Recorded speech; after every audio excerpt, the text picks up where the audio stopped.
लाडक्या बहिणींनो, सरकारने आता लाडकी बहीण योजनेमध्ये पारदर्शकता आणण्यासाठी आणि गैरप्रकार तसेच घुसखोरी टाळण्यासाठी एक महत्त्वाचा निर्णय घेतला आहे. या निर्णयानुसार मुख्यमंत्री माझी लाडकी बहीण योजनेतील सर्व पात्र महिला लाभार्थ्यांनी ई-केवायसी प्रक्रिया पूर्ण करणे बंधनकारक करण्यात आले आहे.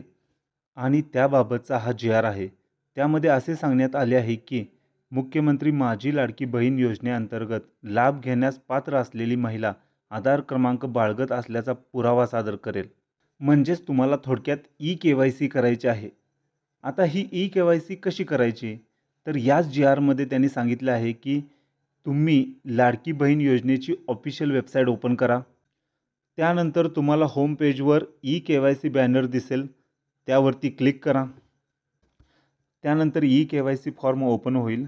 त्यावेळी ज्या पात्र महिला आहेत त्यांनी आधार क्रमांक टाकायचा आहे. तुम्हाला एक OTP येईल. त्यानंतर तुमची ई-केवायसी झाली आहे की नाही हे तपासले जाईल आणि झाली नसेल तर तुम्ही मंजूर यादीत आहे की नाही हे सांगितले जाईल. यानंतर लाभार्थ्यांनी जात प्रवर्ग पर्याय निवडावा. आता तुमच्या घरातील कोणताही सदस्य भारत सरकार किंवा राज्य सरकारच्या स्थानिक संस्थेमध्ये कार्यरत नसावा किंवा सेवानिवृत्तीनंतर निवृत्ती वेतन घेत नसावा. त्याचबरोबर कुटुंबातील केवळ एक विवाहित आणि एक अविवाहित महिला या योजनेचा लाभ घेत आहेत असे पर्याय तुम्हाला निवडावे लागतील.